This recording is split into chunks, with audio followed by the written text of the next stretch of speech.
início mais curtos. Atos capítulo 6 ao 8 diz assim a palavra do Senhor. Então, os que estavam reunidos com Jesus lhe perguntaram: será este o tempo em que o Senhor irá restaurar o reino a Israel? Jesus respondeu: não cabe a vocês conhecer tempos ou épocas que o Pai fixou pela sua própria autoridade. Mas vocês receberão poder ao descer sobre vocês o Espírito Santo e serão minhas testemunhas, tanto em Jerusalém como em toda a Judéia e Samaria e até os confins da terra. Palavra do Senhor. Deus, tem misericórdia de nós. Nós estamos diante da tua revelação, por isso pedimos que o teu Espírito, que outrora era uma promessa, nos dê a percepção de que estamos tão somente diante da tua palavra e testifique, testemunhe dentro de nós que a tua palavra vem do Senhor. Que o Senhor tome teu servo em tuas mãos, esconda-me atrás da cruz e que as palavras dos meus lábios e o meditar do meu coração sejam agradáveis a ti, ó Senhor, minha rocha e meu Redentor.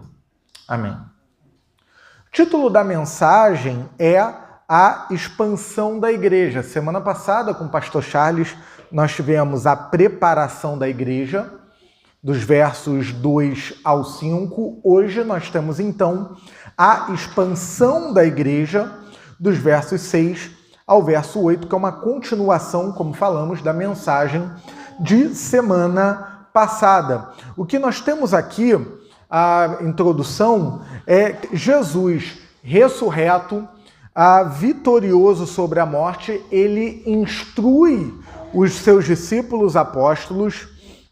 E aqui nesse texto nós temos ensino sobre o reino de Deus e sobre o Espírito de Deus.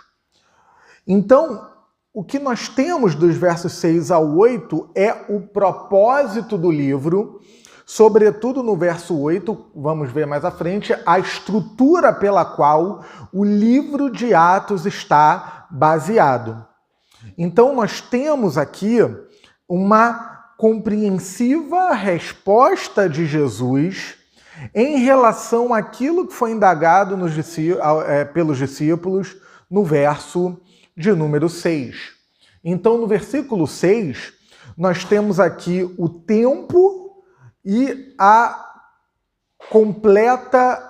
pergunta sobre a completa restauração de Israel. Então, quando os discípulos perguntam, será este o tempo? O que os discípulos querem saber é que a promessa nas Escrituras, e aqui Escrituras Antigo Testamento, tá? A promessa nas Escrituras em relação à vinda do reino de Deus, ela se dará numa completa restauração da nação de Israel. Nós vimos, meus irmãos, tanto na série sobre o livro de Marcos, como na exposição do livro de Lucas, uma percepção restrita dos discípulos enquanto o reino de Deus manifesto tão somente à nação de Israel ou ao Israel geográfico. Então, há aqui uma percepção dos discípulos e uma pergunta se essa completa restauração de Israel será o Israel físico, o Israel nacional e o Israel livre da dominação estrangeira, ou seja, dominação romana. Por quê? Porque eles perguntavam isso o tempo todo a Jesus, antes da Páscoa. E quando Jesus morre, a expectativa de uma libertação terrena de Israel, ela foi frustrada, mas agora eles estão diante do Cristo ressurreto, do Jesus que venceu a morte. E então essa esperança pela libertação de Israel, ela volta a ser aquecida, né? A gente tem a tendência de olhar para isso, para essa percepção limitada dos discípulos de uma forma negativa. Mas a gente tem que entender duas coisas aqui. Primeiro, o tempo onde esses discípulos se encontram na história da salvação. Ainda que eles estiveram diante do Cristo ressurreto, nós temos que compreender que o que eles receberam foram um ensino acerca da promessa, que é real e se cumpriu. A questão é na perspectiva da extensão a qual essa promessa se cumprirá. Vamos chegar lá daqui a pouco. Mas ao verem Cristo ressurreto, então, eles tinham essa esperança e, ao olhar para eles de forma negativa, compreendendo como nós, às vezes, olhamos, sem compreender o tempo em que eles estavam debaixo da história da salvação, nós temos que entender também que a preocupação dos discípulos era como viver debaixo do senhorio de Cristo. Veja bem, a percepção é limitada. Mas a motivação é a vida debaixo do senhorio de Cristo. Então Jesus, diante dessa pergunta do versículo 6, o Senhor irá restaurar o reino de Israel, restaurar aqui essa completa restauração do reino, do Israel físico, livre de uma opressão estrangeira. O que temos aqui agora, no versículo 7 e 8, é uma resposta compreensiva de Jesus. Nós temos aqui, então, o tempo, o conhecimento e a autoridade de Jesus Cristo, ok? Os discípulos, eles não podem conhecer o que foi estabelecido por uma aliança eterna entre a Trindade, uma aliança intratrinitária. Ou seja, na eternidade, o Pai, o Filho e o Espírito Santo, ambas as pessoas da Trindade, totalmente Deus, plenamente Deus, eternas, coiguais, coeternas, estabelecem uma aliança no que diz respeito à história da salvação, e o Pai, Jesus está ensinando que o Pai fixou em sua autoridade final o tempo em que as coisas acontecerão. Perdão, numa perspectiva antes do Pentecostes, antes da própria ascensão, a qual veremos na semana que vem com o pastor Charles, dos versos 9 ao 11. E também antes do Pentecostes, ao qual veremos no dia 5 de junho,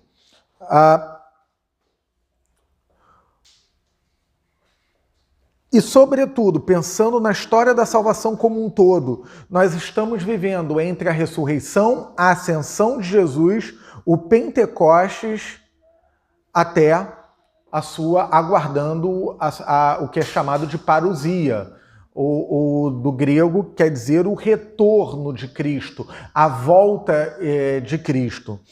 O que Jesus está dizendo é que uma vez que essa autoridade final ela foi fixada pelo Pai, os discípulos não podem conhecer aquilo que foi estabelecido de maneira interna, de forma interna, nessa aliança intratrinitária, nessa aliança entre a Trindade. Não compete os discípulos a saberem, eles não podem conhecer aquilo que é uma decisão divina.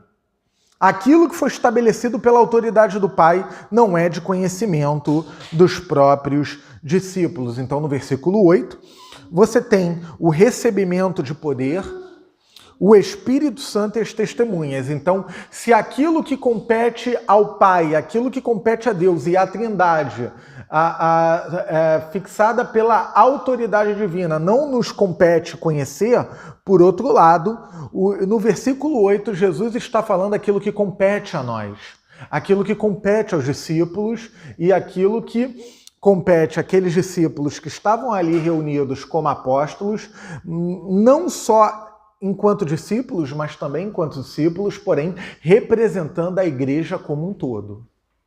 Ou seja, no versículo 8, Jesus está falando o que compete à igreja. O recebimento de poder, o Espírito Santo e o testemunhar. Então, essa expansão da igreja, o título da mensagem, só pode ser no poder do Espírito Santo, não pela força humana. A igreja não estabelece, ela não é a embaixadora do reino de Deus na terra pela via da espada, mas pela via do testemunho como proclamação. A proclamação do Evangelho. Jesus Cristo morto e ressurreto por nós, morto pelos nossos pecados e ressurreto como garantia da nossa justificação. Então, enquanto os discípulos pensavam que o estabelecimento do reino se restringiria ao Israel físico e geográfico, então agora eles estão vendo uma expansão global. E essa expansão global, ela só é possível pelo recebimento do poder do Espírito Santo. Aqui eu preciso dizer o seguinte, meus irmãos, é claro que essa promessa do Espírito Santo, ela não quer dizer que o Espírito Santo não estava atuando antes do Pentecostes. Jesus fala que o conhecimento de Deus só é possível pelo Espírito Santo. Então, o Espírito Santo, assim como Cristo enquanto promessa pré-encarnado, estão presentes também no Antigo Testamento. Só que no Antigo Testamento nós temos uma evidência literária maior de Deus o Pai, ainda que tenhamos revelação sobre o Filho e sobre o Espírito Santo.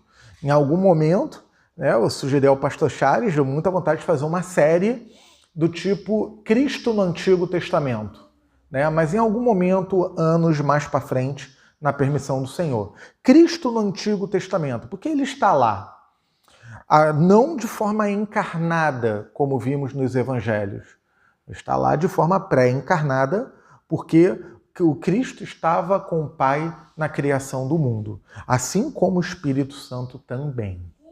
Então o Espírito Santo ele está em atividade na velha aliança, porém não com essa evidência. O que nós temos aqui na história da salvação? Jesus morreu pelos nossos pecados, nós vimos isso antes da Páscoa. Jesus ressuscitou dentre os mortos, nós vimos isso também. Ele está aqui nesse texto ressurreto, instruindo os seus discípulos no momento anterior à sua ascensão. Na ascensão de Jesus, quem continua conosco? O Consolador, o Espírito Santo, aquele que já estava em atividade, mas que agora vai ter um, entre aspas, protagonismo na história da salvação. E esse Espírito Santo, ele agora tem o seu protagonismo, a etapa na história da salvação, e esse Espírito Santo que é prometido aqui, ele não é, meus irmãos, uma mera energia ativa igual à eletricidade. O Espírito Santo ele é uma pessoa. Ele é uma pessoa da Trindade, não uma mera energia ativa. Esse Espírito Santo, que é uma pessoa da Trindade, nos credos antigos, ele procede do Pai e procede do Filho. E esse Espírito é aquele que nos dá o poder. Mas poder para quê exatamente? De novo, esse poder não é um poder para a tomada e a implementação do reino de Deus pela via da espada ou pela via da força, pela via da coerção, mas esse poder é para a igreja, representada ali nos discípulos apóstolos, para a igreja pregar o evangelho de forma eficaz. No livro de Atos, nós vamos ver que a pregação do evangelho ela é confirmada por sinais e prodígios miraculosos. Então, esse poder que o Espírito Santo dá para a igreja é para que seja feita a proclamação do evangelho. E o que nós temos aqui é essa pregação que é confirmada por sinais. Então, esse poder que é dado para pregar o evangelho torna os discípulos testemunhas. E testemunhas aqui tem um duplo sentido. Primeiro, esses discípulos apóstolos, eles são testemunhas oculares da ressurreição de Cristo. Eles não receberam um mero ensino sem ver o que estava acontecendo. Não, eles estavam vendo, porque eles estão recebendo o ensino do próprio Cristo ressurreto. Isso não é uma história qualquer, nem uma ideia filosófica.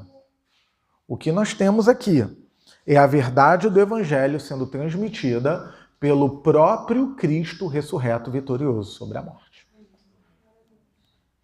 Então, os discípulos ali eles estão sendo testemunhas oculares de um fato histórico da ressurreição do nosso Senhor Jesus Cristo.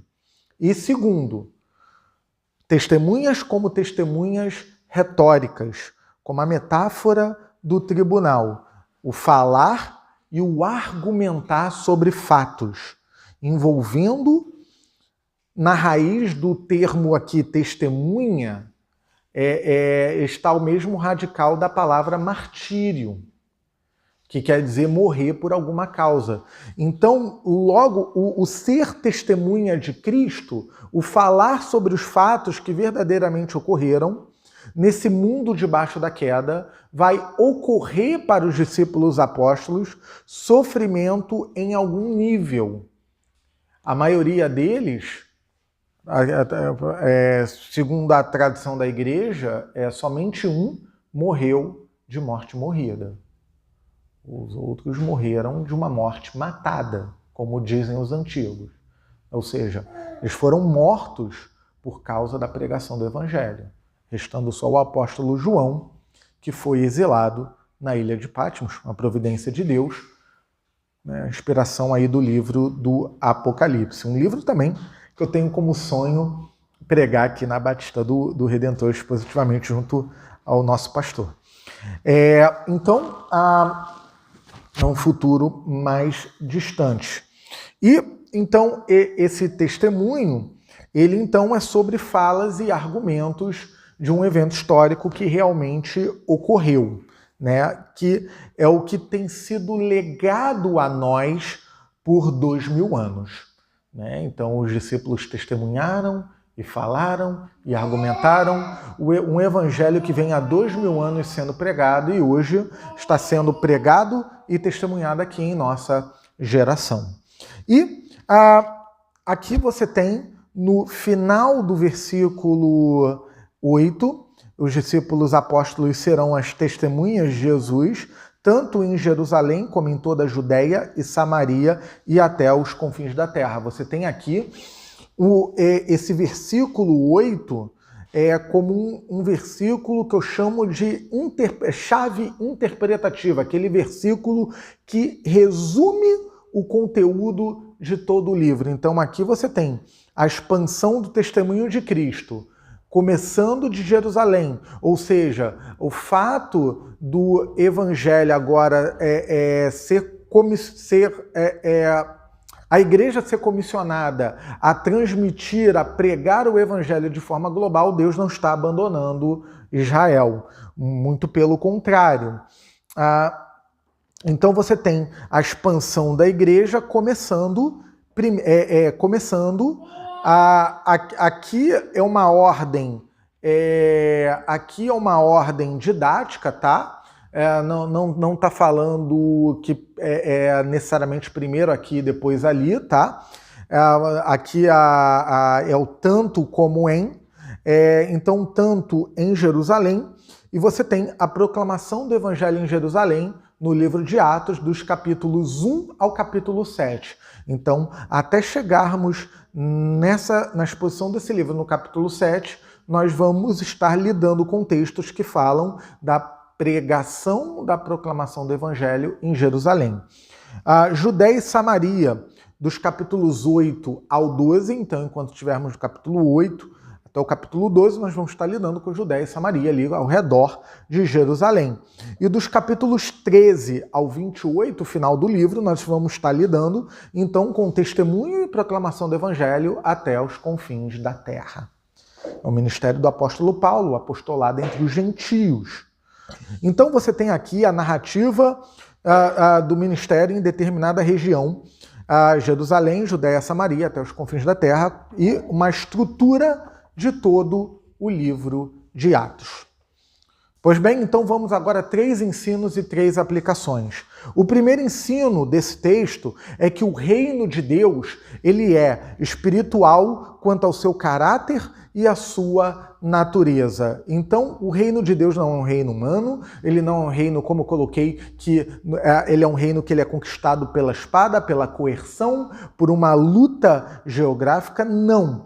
Agora, esse reino, ele tem implicações, ele tem uma agenda, tá, para este lado da eternidade. De novo, não implementamos o reino de Deus por força política ou com ideias sociais ou com ideologias.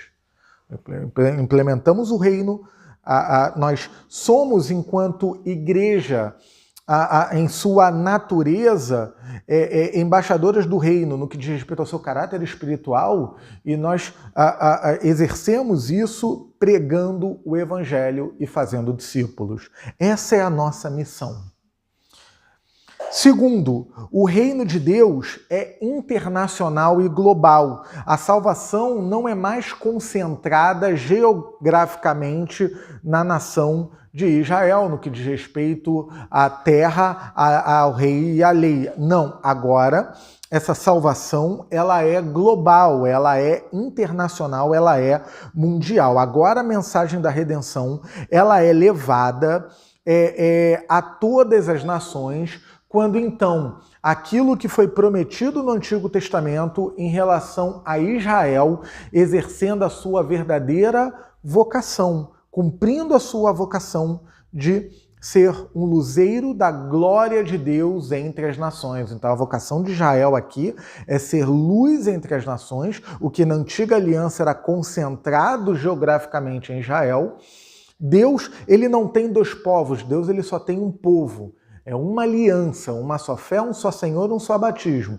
Deus ele só tem um povo. A administração da relação de Deus com esse povo, que é mediada na salvação, então se limitou a Israel geograficamente na antiga aliança, agora ela é por toda a terra.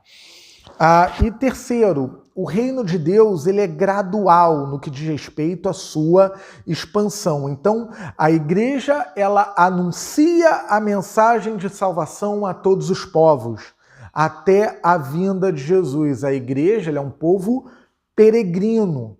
Ela prega no poder do Espírito Santo. Espírito este, como eu falei, os credos antigos, o credo de Nicéia, ele procede do Pai e procede do Filho.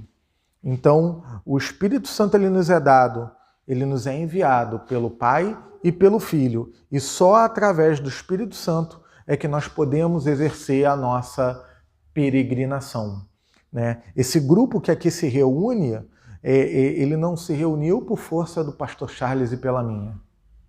Ele se reúne porque o Espírito Santo nos traz aqui. A iniciativa da plantação da Igreja Batista do Redentor, ela não começa por uma força humana, mas ela começa por uma atividade do Espírito Santo em formar mais uma comunidade que proclama o Evangelho e que faz discípulos. E 3 aplicações aqui eu vou para a conclusão. A primeira aplicação, meus irmãos, não implementemos o reino de Deus por força e por violência, de maneira alguma e de modo nenhum. Eu gosto muito de quadrinhos, é um hábito desde a infância. Então você tem, por exemplo, nos quadrinhos dos super-heróis, uma influência do cristianismo. Sobretudo, um autor chamado Frank Miller, por exemplo, que trabalha com heróis como Batman, como Demolidor e entre outros. O interessante é o que nós aprendemos com esses quadrinhos, é que o reino de Deus ele não é implementado na Terra pela força. Então, se você reparar, esses heróis que eu citei, também outros, eles lutam, eles não só lutam contra o mal, mas eles lutam também para não se tornar uma própria versão daquilo que eles combatem. Porque ao tentar implementar o reino de Deus pela força, então de heróis eles podem se tornar anti-heróis e acabar se tornando igual ao mal que eles próprios combatem. É uma luta interna dos heróis que fica evidente nos quadrinhos. Então aprendemos que nós não implementamos o reino de Deus pela força, pela violência, mas implementamos o reino no poder do Espírito Santo. Segunda aplicação. Meus irmãos, mantenham o foco naquilo que Deus revela em sua palavra, não em especulações. Então aqui, vocês viram no texto que o Senhor Jesus ele proibiu os discípulos de fazerem especulação. Vamos tentar entrar num conhecimento oculto por detrás do texto para saber exatamente o dia e a hora que Jesus vai voltar. Disso nascem as seitas. Então, aquilo que não está revelado nas Escrituras, meus irmãos, é porque não compete a nós.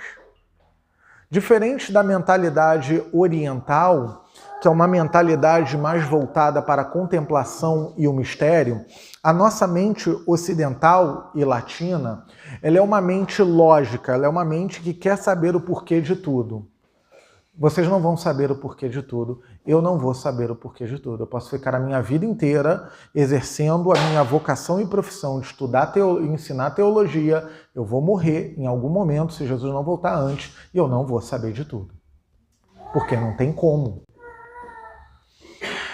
Compete a nós estudarmos a revelação. Por isso, a pregação expositiva é uma marca saudável para nós, para nos determos na revelação. Então, não compete a nós querer saber as nuances daquilo que pertence à Trindade. O que compete a nós é conhecer aquilo que está revelado por Deus. E nisso, meus irmãos, nós temos aqui uma dependência do Espírito Santo para conhecer a Deus. De novo, assim como o reino de Deus ele não é implementado por força humana, assim como a Igreja Batista do Redentor ela não foi plantada por força humana, nós também não vamos conhecer a Deus meramente pela força humana. Isso pode parecer estranho aqui. Mas deixa eu explicar uma coisa a vocês de bastidores. Os pastores aqui vêm de uma escola teológica que nos insta muito no que diz respeito ao preparo do sermão. Então o que vocês estão vendo aqui é meramente uma pontinha do iceberg. Alguns até salientam que o tempo ideal para o preparo de uma mensagem bíblica é de 15 a 20 horas. Quase a metade de uma jornada de trabalho semanal. Então fazer isso aqui que nós fazemos não é algo simples. É algo que nos demanda tempo, esforço, suor, lágrima. E nós preparamos dentro de todo o aparato que a graça de Deus nos dá através dos cursos de teologia que nós fazemos. Mas, meus irmãos, sem o Espírito Santo, isso aqui não é nada.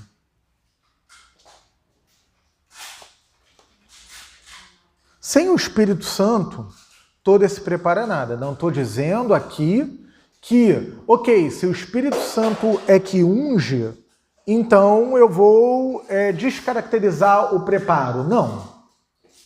Não, a revelação, ela exige, se Deus se revelou num livro, então isso exige leitura. Mas esse preparo, ele é banhado com uma unção espiritual. Então eu não estou aqui pela minha própria força. Ou pastor Charles também. Nós não pregamos com a nossa própria força, mas nós pregamos a revelação de Deus na dependência do seu Espírito. Ou seja, meus irmãos, é por isso que antes da nossa leitura devocional, nós oramos pedindo a Deus, ou depois da leitura também nós oramos pedindo a Deus que o Espírito Santo nos revele o que Deus está nos dizendo no texto sagrado. Não um significado oculto por detrás do texto. Isso foi um erro que aconteceu na antiguidade e que até persiste nos dias de hoje. Não é saber algo oculto que ninguém não, mas é o que está no texto, é o que está claro. Mas é o espírito, o conhecimento objetivo. Qualquer pessoa letrada, minimamente, ela pode ter. Não cristãos conseguem interpretar um texto bíblico no sentido literário. Agora, a interiorização do texto na nossa alma só ocorre pela dependência do Espírito Santo, que os reformadores chamavam de o testemunho interno do Espírito. É o Espírito Santo que testifica na nossa alma que o que estamos lendo, essas letras que estão sendo lidas, são palavra do nosso Deus. E terceira aplicação. Então, meus irmãos, dependam do Espírito Santo para o conhecimento de Deus. A terceira aplicação é que nós temos que exercer a natureza missionária da igreja em levar o evangelho a todos os campos. O Senhor nos colocou aqui na Tijuca, o Senhor nos colocou aqui no Andaraí, mas o pastor Charles tem falado constantemente, e ele está totalmente correto nisso, de que apesar de sermos uma igreja em plantação, nós já somos uma igreja. O Senhor Jesus ensina nos evangelhos, onde se reúne 2 ou 3 em seu nome, ali o Senhor estará, ali já tem uma igreja. Então nós hoje já temos a responsabilidade de levar o evangelho a todos os campos, seja na Tijuca, seja no Andaraí, Vila Isabel, Grajaú, a cidade do Rio, Niterói e São Gonçalo, Baixada Fluminense, até os confins da terra. Claro que dependemos da generosidade dos irmãos, daquilo que o Espírito Santo faz por meio da instrumentalidade dos irmãos, mas a responsabilidade ela nos foi legada pelo próprio Cristo ressurreto aos discípulos, não só enquanto discípulos apóstolos ali, também, mas eles estão representando a igreja como um todo. E concluindo, essa mensagem que nós levamos é que todos necessitam conhecer a Deus. O conhecimento de Deus, ele tem que ser propagado em todo canto da terra. Todas as pessoas, elas só vão ter vida se conhecerem a Deus. Isso quer dizer o seguinte, que a mensagem do Evangelho, ela é a única mensagem, a mensagem da qual nós somos portadores. É a única mensagem que transforma seres humanos. O Evangelho e o programa de testemunho da igreja não é uma filosofia, uma ideia que simplesmente vai melhorar a humanidade ou vai tornar o mundo melhor. Não. O Evangelho, não, a mensagem da qual nós somos portadores, não é mais uma mensagem, mais um acesso ao sagrado dentro do supermercado das religiões. Não. O que nós temos aqui é que nessa necessidade de todos conhecerem a Deus, só o Evangelho transforma o ser humano. A singularidade da mensagem transformadora do Senhor Jesus Cristo. Só Ele é Deus encarnado. Só Ele, como nós cantamos lindamente. Aliás, eu gostei muito da senhora que estava aqui cantando. Mas só Jesus viveu a vida que nós deveríamos viver e não conseguimos, e ninguém consegue. E só Jesus morreu a morte que nós deveríamos morrer. E morte a qual nós estamos mortos sem a graça de Deus. E em sua ressurreição Ele garante que essa justiça nos seja imputada, enquanto Ele leva sobre si na cruz as nossas dores e aflições e se torna maldição pelos nossos pecados. É só essa mensagem que transforma seres humanos e essa mensagem que temos que ser testemunhas até os confins da terra. E que o Senhor nos abençoe. Deus Trino, Pai, Filho, Espírito Santo, tem misericórdia de nós e seja louvado por essa aliança entre a Trindade de fixar em sua autoridade, ó Senhor, o tempo qual a salvação haveria de se manifestar a nós. E estamos vivendo nela, ingressos no teu reino, enquanto de passagem nessa terra, nesse tempo transitório, enquanto aguardamos o teu tempo e a volta do Senhor Jesus Cristo. Enquanto isso, Senhor, que o teu Espírito nos encha e faça transbordar a mensagem do Evangelho entre nós e que ela seja proclamada entre nós, que sejamos aqui na Igreja Batista do Redentor, como outras comunidades do Senhor, sejamos instruídos, sejamos catequizados na fé que nos foi revelada pelo Senhor. Por isso rogamos pela tua graça entre nós e o poder do teu Espírito, para que esse comissionamento feito pelo próprio Cristo seja exercido entre nós com intrepidez e unção. Por isso, Espírito Santo nos visita por meio e em nome de Cristo. Amém. Irmãos, Deus abençoe.